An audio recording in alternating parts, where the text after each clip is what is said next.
je prends enfin le temps de vous filmer ma vidéo s'il ne devait en rester qu'un. Donc il y en aura 3, à savoir visage, corps, même 4. Visage, corps, cheveux et maquillage. Donc aujourd'hui ça va être visage, j'ai déjà pas mal de produits à vous présenter.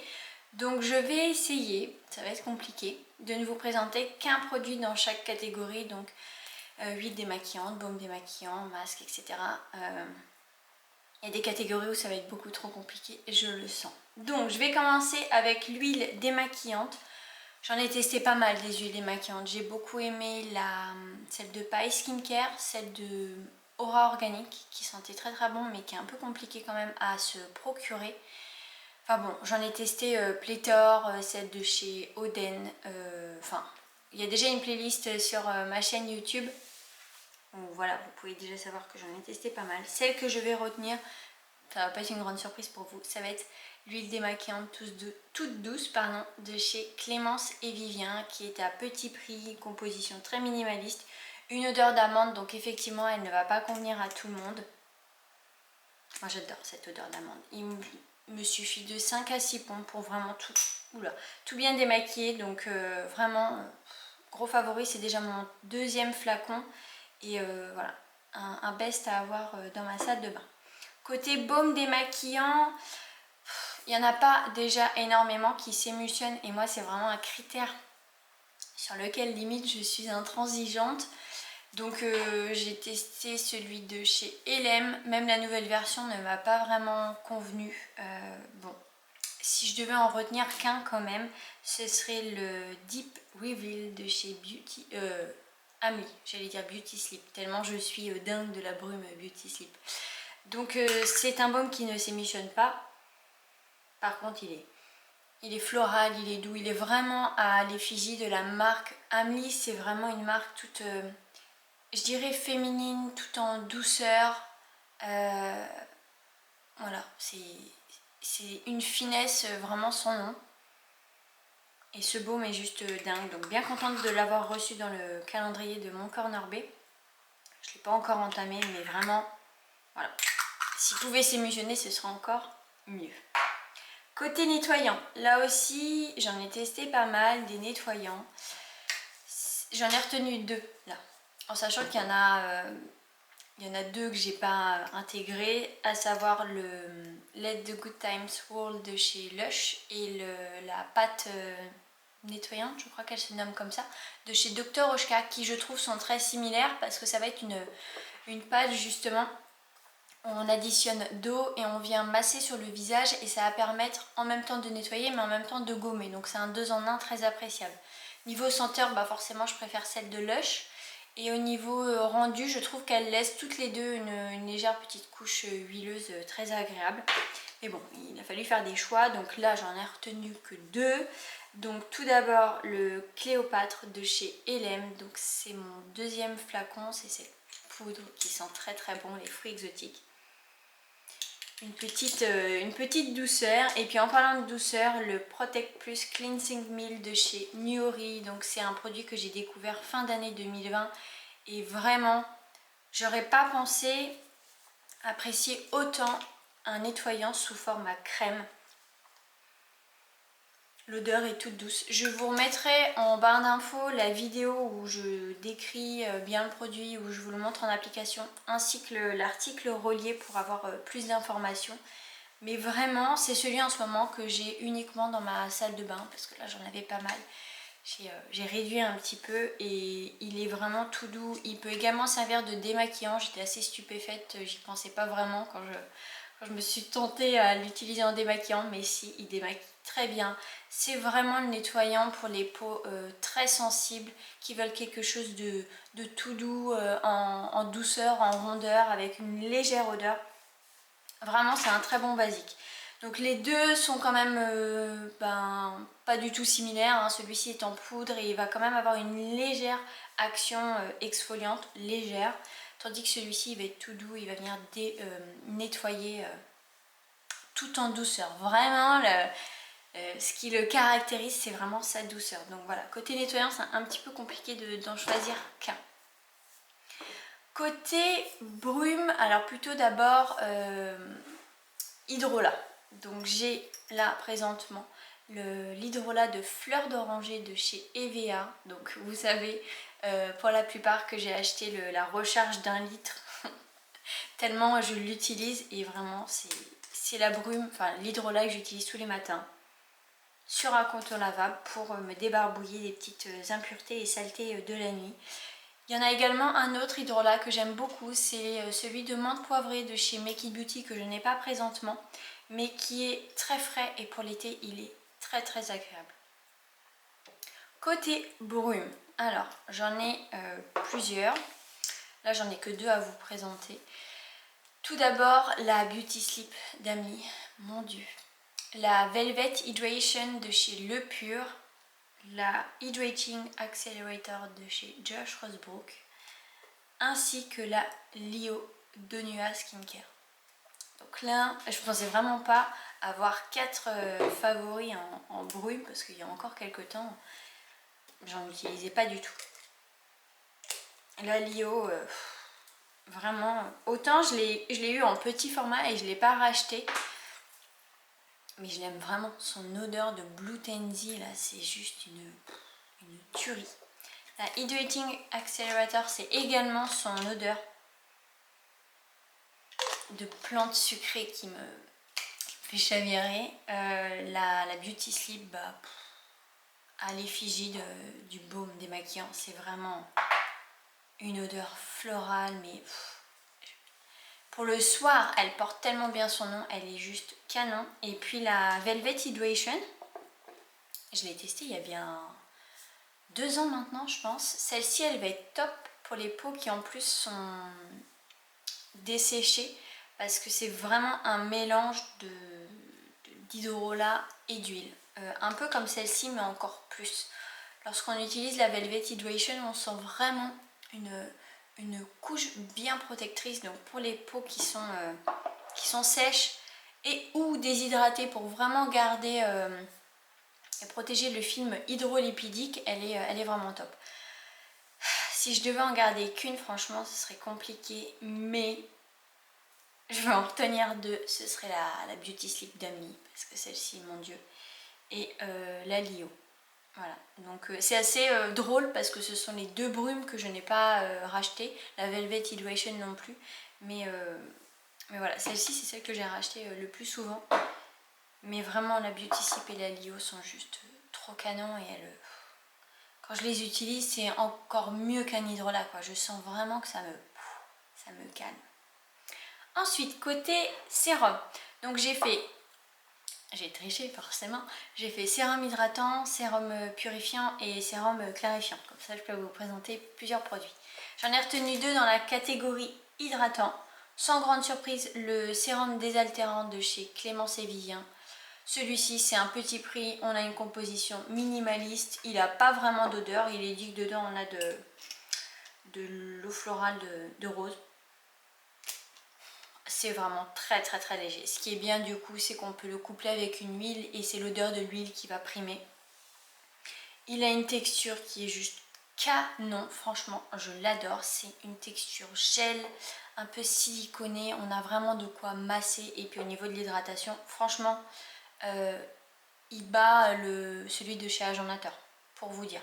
Le Agennateur est très bien niveau sensoriel, mais celui-ci niveau hydratation, il est génial. Et puis également le Sea Cucumber Gelé de chez The Body Daily avec une couleur qui est juste trop canon. Attendez, voir, je vous montre ça. J'adore. Et cette odeur. Autant, pardon, j'avais essayé la brume au concombre de chez... Est-ce que c'était la marque Belenos qui est vendue chez Eminescence? J'avais pas du tout aimé, ça me faisait penser à une salade de concombre limite Annette crème. C'était... non, je pouvais vraiment pas. Autant là, c'est un concombre qui est légèrement sucré, qui est très frais et je le garde pour cet été. Hein.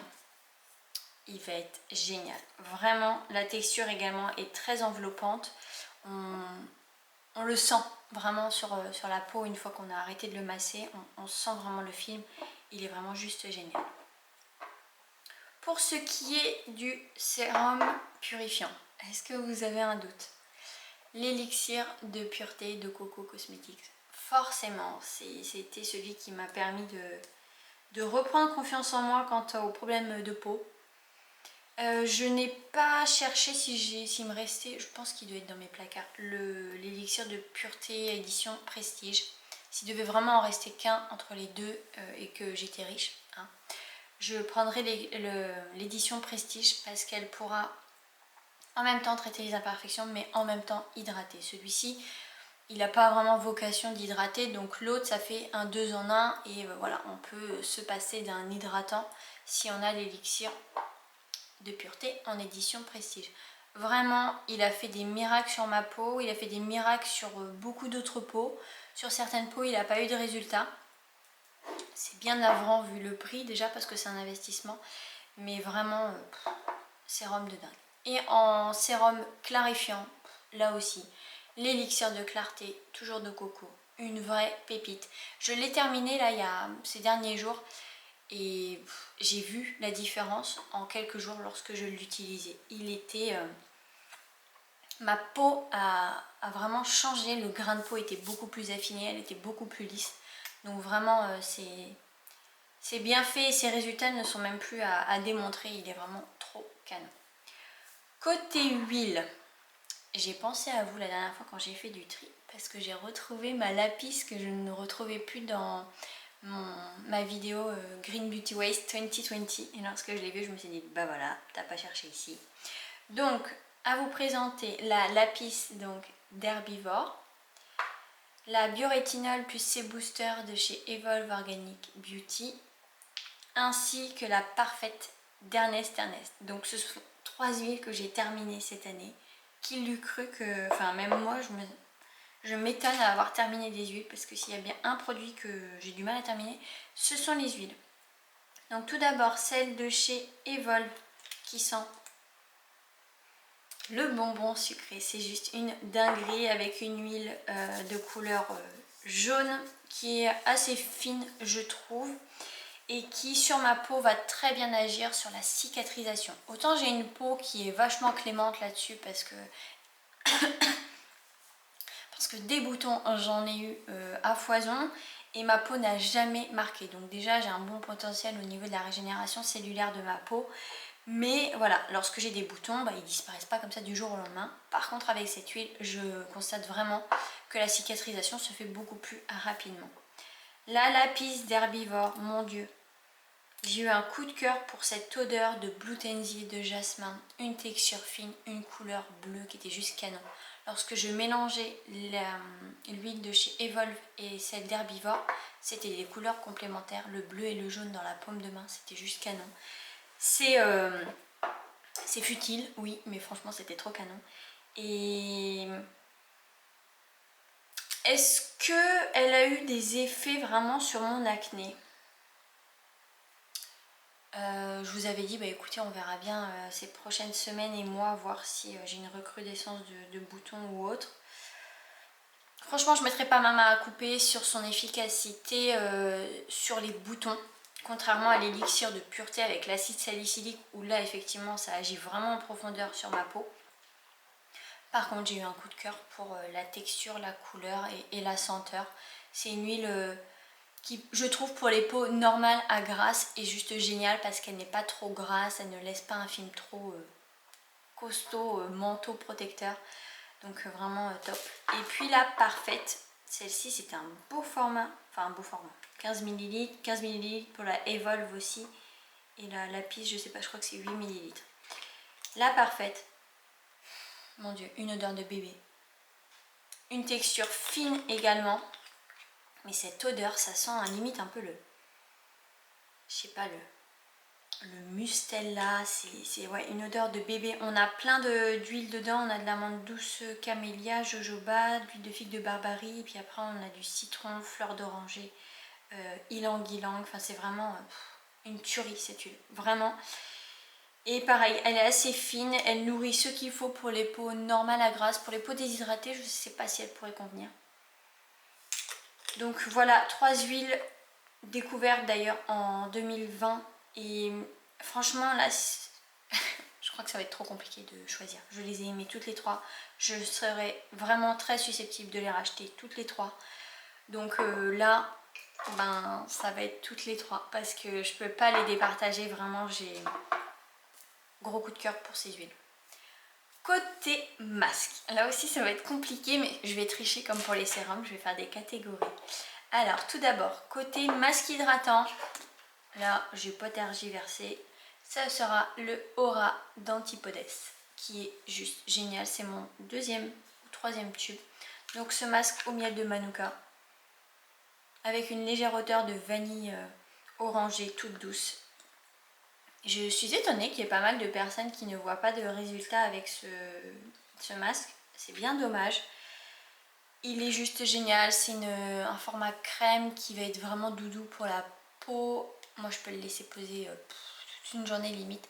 La nuit, j'aime pas trop ce côté un peu qui pègue. C'est un peu désagréable. Même si je mets une serviette sur mon oreiller, ça colle quand même à la serviette. J'aime pas.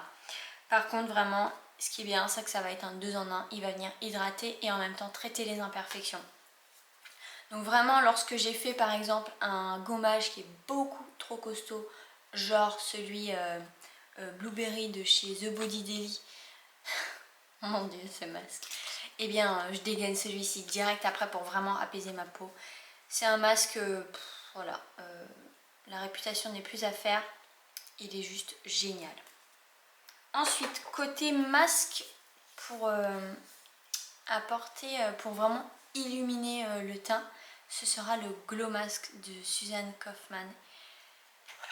Découvert également en 2020, avec une texture crème assez épaisse, une couleur un peu beige, légèrement saumon, qui sent le gingembre. Alors celui-ci, moi, il ne m'échauffe pas la peau, au contraire, il me la rafraîchit. Mais alors, lorsque je le rince, la peau, elle est... Mon dieu, elle est illuminée, les pores sont resserrés, c'est effet peau saine. Et vraiment, il est dingue. Voilà, si je devais me marier, je ferais ce masque-ci le matin pour avoir une très belle peau. Ensuite, côté masque, qui va agir vraiment sur les imperfections, un masque détoxifiant, ce sera le Bean de Mahalo. Je me suis enfin décidée à l'acheter. J'adore son odeur. Il est vraiment... La composition est juste dingue. On a du miel cru d'Hawaï, du cacao, du santal, du charbon de bambou, du rassoul, du thé vert. Il y a des ingrédients que je ne connais pas. Du gingembre, du lycopène de tomate, de l'edelweiss, du curcuma, enfin bref, de la cannelle, clou de girofle, café, ylang-ylang, cacao, bergamote, vanille, cardamome, santal, patchouli, bref, vous voyez le topo, Mahalo quoi.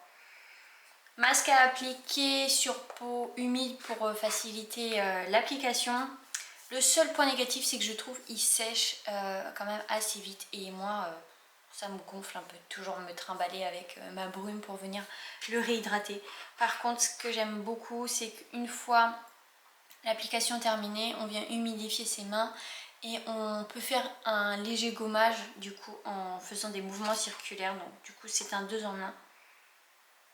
Il est vraiment top pour vraiment apaiser les peaux enflammées.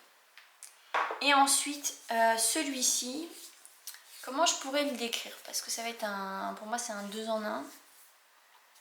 Le Honey Love de Léa Lani.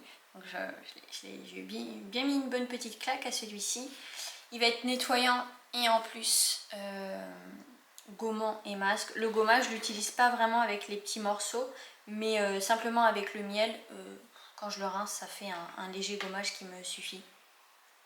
Cette odeur de miel et d'hibiscus, donc l'hibiscus qui va apporter une petite pointe sucrée acide. Celui-ci, il a l'avantage de ne pas sécher, ne pas en mettre une trop grosse couche, sinon ça va couler et puis alors quand ça coule ici ou ici, c'est assez désagréable. Je sais même pas dans quelle catégorie le mettre parce qu'il va agir au niveau de la détoxification de la peau. Il va venir l'éclaircir, il va venir l'hydrater. Vraiment, celui-ci, c'est le must, franchement. Il pourrait limite regrouper les trois que je viens de vous présenter. Par contre, il va pas être... c'est-à-dire que si j'ai des imperfections, Bien sûr que le miel va venir calmer tout ça, mais il va pas avoir une action trop désincrustante, ça va être assez léger pour ça. Également un autre que je n'ai pas, qui pourrait être mis en concurrence avec le Bean, ce serait le masque purifiant de chez Maison Meunier. Cette pâte argile verte qui sent un petit peu la boue, mais en même temps un petit peu l'ilang-ilang si je ne me trompe pas. Et vraiment celui-ci, lorsque ma peau était méga enflammée, c'était celui-ci que je posais. En plus ça faisait un coup de frais avec l'argile. Et ouais, il venait vraiment calmer mes imperfections. Donc complètement différent du Bean. Je vais même pas essayer de tenter d'en choisir un parce que non, vraiment ces 5 masques là sont vraiment géniaux, c'est ceux que je retiens. Côté gommage, il y a encore quelques temps, je ne vous aurais présenté que le Essence d'Ayuna. Je suis à la fin d'ailleurs, il me reste pour une utilisation. Voilà. Odeur caractéristique de la marque. Enfin de la marque, je ne sais pas, mais en tout cas de ce que j'en ai entendu, oui, parce que je n'ai testé que celui-ci, mais... Enfin non, j'ai pu tester les lotions exfoliantes là, mais elles n'avaient pas du tout cette odeur là, je trouve. Donc celui-ci, ça va être un 2 en 1 parce qu'il va avoir une action... je sais plus si c'est une action enzymatique ou chimique. Je pourrais pas vous dire. Et en même temps, il va avoir une action mécanique avec le peeling qu'on va faire à la fin. Mais... Eh bien écoutez, j'ai découvert 2 pépites qui franchement le détrônent et surtout valent moins cher. Tout d'abord, le Birdseed d'O Hawaii. Mon Dieu. Des fois quand je prends, je vois que j'arrive au fond. Alors je suis un peu limite en dépression, mais vraiment, vu la quantité qu'il y a et vu la durée du produit, c'est vraiment... On pourrait se shooter. Il est encore plus addictif que le Cléopâtre. Là, on est vraiment sur une odeur de papaye, d'ananas. Dingue. Donc celui-ci va être enzymatique et mécanique. J'ai remarqué que selon les périodes, soit je peux le laisser poser très longtemps, il n'y aura pas de problème, soit l'inverse. Et dans quel cas, il faudra vraiment que je le rince assez vite parce qu'il agira vraiment très profondément au niveau de la peau. Il est juste dingue et puis l'application est très agréable. Donc on prélève un petit peu de pâte, on humidifie sa peau et ou le bout de ses doigts. On vient l'appliquer pour que du coup la texture soit plus agréable à étaler. Elle va être moins collante. Et donc on laisse poser, ça va légèrement sécher, figer sans tirer la peau. Et ensuite lorsqu'on rajoute de l'eau, ça va venir mousser. Et donc ce qui est bien, c'est qu'on a limite 3 textures différentes. 2 actions de gommage, on a la senteur qui est juste canon et au niveau des résultats je trouve qu'il vaut le Essence, c'est-à-dire que la peau est vraiment éclaircie, illuminée, les pores sont resserrés, vraiment ces deux-ci, si vous voulez une peau vraiment éclatante, vous faites le gommage et après le masque et là je peux vous dire que vous allez avoir une peau nickel. Et également un petit gommage sous forme à poudre, ce sera le Enzymatic Powder de chez Skin Regimen. Donc ce format de 55 grammes, format poudre qui n'a pas d'odeur. Légère odeur de farine mais très très légère. Une finesse vraiment assez dingue. Autant la Cléopâtre est fine mais là c'est vraiment une texture bicarbonate, clairement. Et alors celui-ci, ce qui est bien, c'est que ça va être le gommage très rapide. Je mets un petit peu de poudre, je mets de l'eau, je frotte. Je laisse pas vraiment agir parce que celui-ci, il est quand même assez costaud. Je rince et là, je sens vraiment qu'au niveau de mon grain de peau, ça va être un peu comme l'élixir de pureté. Il va être vraiment affiné, tout doux. Vraiment, il est top. Il est génial. Et enfin, côté... baume à lèvres, et il ne faut pas que j'oublie de vous parler d'un baume. Côté baume à lèvres, il y a encore quelques années, je vous aurais forcément présenté le Moonlight de chez Euro, qui est un baume qui sent divinement bon, le petit biscuit qui est bien gras. Donc côté baume à lèvres gras, ce serait le Moonlight que je vous présenterai. Mais cette année, enfin l'année 2020, j'ai découvert comment il s'appelle, Lip Color Night Serum, je sais pas, le Night Lip Serum de chez Fit Glow. Donc là je suis vraiment j'arrive à la fin. Odeur vanillée, juste canon, texture vraiment très agréable, très... Là je porte un Fit Glow également, ça colle pas, ça vient hydrater les lèvres, en plus on a un petit côté brillant très agréable. Vraiment, il coûte une blinde, mais si je devais en garder qu'un, ce serait celui-ci parce que n'empêche, au niveau de la durée, il est quand même très économique. Et côté baume visage, je ne l'ai pas je ne l'ai pas en main propre pour vous le présenter. Si je devais en garder qu'un, en sachant que moi je suis pas vraiment team baume, déjà que j'étais pas trop huile, mais alors baume encore moins parce que ma peau est normale, à tendance déshydratée, mais côté sécheresse, je n'ai pas de problème. Ce serait le Blue Cocoon de chez Maine Lindstrom. Ce masque, non, ce gommage, non, 1, 2, 3, ce baume est juste dingue. Je l'ai eu en petit échantillon, l'échantillon m'a duré très longtemps et je le dégainais lorsque j'avais, vous savez, les grosses imperfections bien souples qui te font trop mal, qui sont rouges et qui mettent 10 ans à partir. Celui-ci, je le mettais le soir et le matin, ma peau était apaisée comme pas possible. Je pense que si vous faites, bon là c'est onéreux et luxueux, hein, mais une cure d'élixir de pureté avec le Blue Cocoon, votre peau elle est nickel. Donc vraiment cette odeur de Blue Tenzi. Et puis bah voilà, Maine Lindstrom. J'ai jamais eu de produit de cette marque. J'ai testé la poudre exfoliante là, le Honey Mud je crois, le Blue Cocoon, je crois que c'est tout. Très belle marque, mais très luxueuse, très onéreuse. Mais vraiment si je devais acheter qu'un baume visage pour toute ma vie, ce serait le Blue Cocoon, surtout que je pense qu'il me durait une éternité parce qu'à chaque fois je mettais le bout de l'ongle pour mon visage et ça allait très bien. Surtout si je mettais une brume avant pour vraiment que la matière glisse et soit bien absorbée. C'est un baume qui est juste dingue. Je vérifie quand même de ne pas avoir oublié de choses. Non, c'est bon, je vous ai tout présenté. Donc voilà, si je devais retenir qu'un produit par catégorie, ce serait ceux-ci. Ils sont vraiment juste géniaux. Donc voilà, n'hésitez pas vous à me dire si on a des favoris en commun. Et puis si jamais vous voulez et bah également me dire en commentaire par exemple quelle est votre huile démaquillante, votre masque, etc. Ce serait avec grand plaisir, comme ça je pourrais peut-être découvrir des nouveaux produits. Je vous embrasse bien fort, je vous dis à la prochaine et prenez soin de vous.